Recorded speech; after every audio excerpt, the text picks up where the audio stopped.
So in the Northeast, we have these little shacks where like just black people run these little shacks, and they have it's just a specialized on chicken wings, and they just have thousands of different flavors and all sorts of crazy shit, man.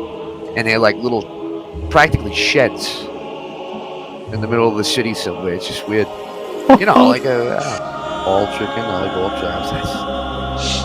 That's what we got here, anyways.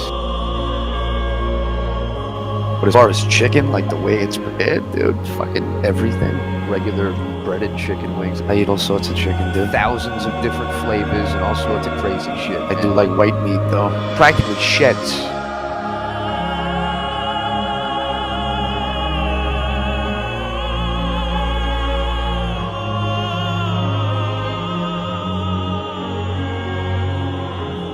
Thousands of different flavors and all sorts of crazy shit, man. All chicken, I like all chops.